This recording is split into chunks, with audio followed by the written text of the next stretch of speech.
প্রবাসীদের সৌদি যাত্রা আবারও অনিশ্চিত হয়ে পড়েছে। কাতারে এই প্রথম পানিতে ভাসমান আলমিরা সুপারমার্কেট। হামাসের সাথে যুদ্ধবিরতির পর ইসরায়েল সফরে মার্কিন পররাষ্ট্রমন্ত্রী।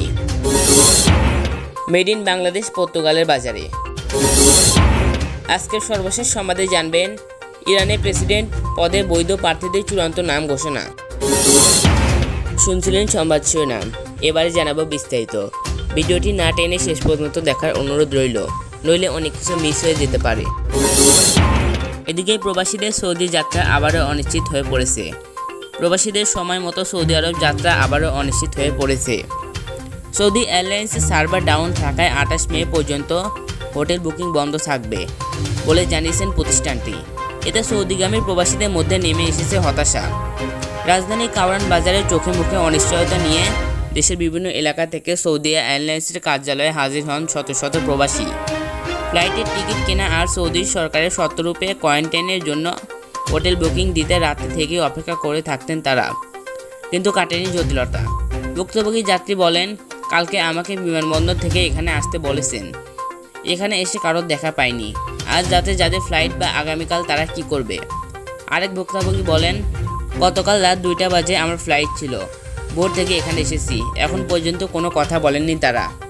হযরত শাহজালাল বিমানবন্দরে আসা প্রবাসীরা করোনা সংক্রমণ রোধে সৌদি সরকারের নতুন নতুন নির্দেশনায় নাজেহাল। সৌদি এয়ারলাইন্সের কার্যালয়ে নতুন জটিলতার সম্মুখীন হন তারা। মঙ্গলবার 25শে মে দুপুর 2টা জেদ্দা ফ্লাইট ধরতে হোটেল বুকিংয়ের জন্য বিমানবন্দরে এসে যাত্রীরা জানতে পারেন সার্ভার ডাউন থাকায় বুকিং কার্যক্রম বন্ধ। যাত্রা অনিশ্চিত হওয়ায় দুশ্চিন্তায় পড়েছেন ভিসা ও আকামার মেয়াদ ফুরিয়ে আসা যাত্রীরা। কাতারে এই প্রথম পানিতে ভাসমান আলমিরা সুপারমার্কেট।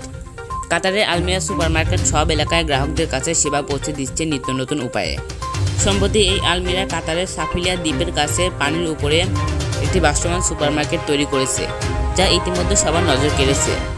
প্রাইভেট মালিকাধীন নৌকায় যেসব যাত্রী ও কর্মী থাকেন এবং এছাড়া অন্যান্য নৌযান, ফেরি এবং সাগর তীরে খেলাধুলা বা হাট চলার অংশ নেওয়া ব্যক্তিদের জন্য এই বিশেষ ভাসমান সুপারমার্কেট তৈরি করা হয়েছে। ক্রেতাদের জন্য বিভিন্ন ধরনের হালকা খাবার ও অন্যান্য পণ্যের ব্যবস্থা রয়েছে এতে। এখন পর্যন্ত কাতারের বিভিন্ন এলাকায় 50টিরও বেশি আলমিরা শাখা রয়েছে। যদিও ভাসমান সুপারমার্কেটটি অনেকের কাছে একটু অন্যরকম মনে হতে পারে, তবে সাগরে থাকা নৌকার লোকদের জন্য সদ্য চালু হওয়া ভাসমান সুপারমার্কেট বিশেষভাবে গুরুত্বপূর্ণ। হামাসের সাথে যুদ্ধবিরতির পর ইসরায়েল সফরে মার্কিন পররাষ্ট্রমন্ত্রী। ইসরায়েল ও হামাসের মধ্যে যুদ্ধবিরতির পর মধ্যপ্রাচ্য সফরের অংশ হিসাবে তেল আবিব সফর করেছেন মার্কিন পররাষ্ট্রমন্ত্রী অ্যান্টনিও ব্লিনকেন।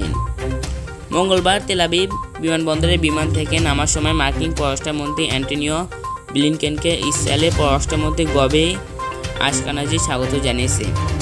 মার্কিন পররাষ্ট্রমন্ত্রী ব্লিনকেনকে এই অঞ্চলের সফরের পরিকল্পনাকে স্বাগত জানিয়েছে ইসরায়েলের পররাষ্ট্রমন্ত্রীর পাশাপাশি এই অঞ্চলে শান্তি প্রতিষ্ঠা অন্য দেশের পররাষ্ট্রমন্ত্রীদের সঙ্গেও সাক্ষাৎ করবেন। মার্কিন পররাষ্ট্রমন্ত্রী অ্যান্টনিও ব্লিনকেন সংঘাত নিরসন ও ইসরায়েলে ফিলিস্তিনিদের জন্য উন্নত ভবিষ্যৎ গড়ে তোলার ব্যাপারে একসঙ্গে কাজ করার বিষয়ে নিয়ে আলোচনা করবে বলে জানা গেছে। এছাড়াও তিনি পশ্চিম তীরের রামাল্লা এলাকা পরিদর্শন করবেন। মেড ইন বাংলাদেশ পর্তুগালের বাজারে। ইউরোপ জুড়ে বাংলাদেশের বস্ত্রশিল্পে সুনাম রয়েছে। দূর প্রবাসে থাকলেও ও প্রবাসীদের স্বপ্ন, পরিকল্পনা এবং চাহিদাগুলো শুধু নিজের দেশকে ঘিরেই। এজন্য দেশি প্রবাসীদের পাঠানো রেমিটেন্স দক্ষিণ এশিয়ার মধ্যে শক্তিশালী অর্থনৈতিক দেশ হিসেবে গড়ে উঠেছে।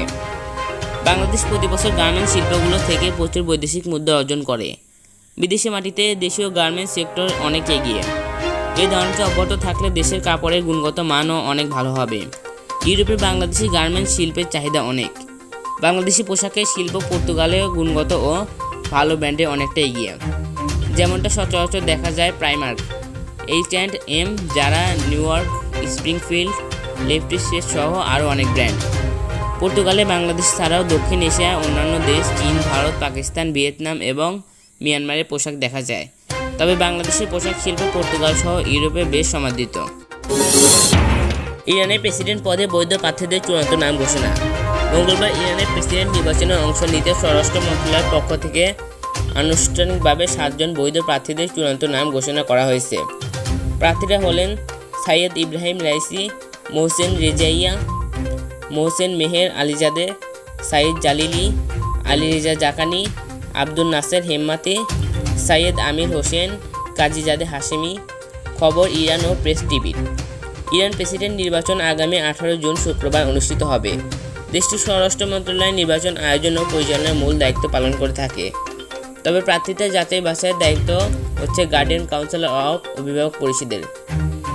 ইরানের অভিভাবক পরিষদের মুখপাত্র আব্বাস আলী কাতখোদি জানান, 592 জন প্রার্থী হিসাবে নাম নিবন্ধন করেছিলেন।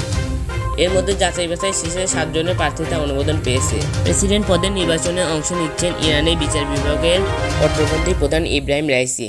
দেশটির সর্বোচ্চ নেতা আয়াতুল্লাহ খোমেনির সম্ভাব্য উত্তরসূরি হিসাবে তার নাম শোনা গেছে। তখন অনেকেই ভেবেছিলেন প্রেসিডেন্ট নির্বাচনে তিনি হয়তো যাবেন না। 1988 সালে ইরানে শত শত কারাবন্দীকে মৃত্যুদণ্ড দেওয়া বিচারিক প্যানেলের সদস্য কট্টরপন্থী ইব্রাহিম রাইসি 2017 সালের প্রেসিডেন্ট নির্বাচনে প্রতিদ্বন্দ্বিতা করেছেন। তবে সেই সময় বর্তমান প্রেসিডেন্ট হাসান রুহানির কাছে হেরে যান। নিবন্ধনের আগে এক বিবৃতিতে ইব্রাহিম রাইসি বলেন, প্রেসিডেন্ট নির্বাচিত হলে তিনি দরিদ্র ও দুর্নীতি, নিপীড়ন এবং বৈষম্যের বিরুদ্ধে লড়াই করবেন।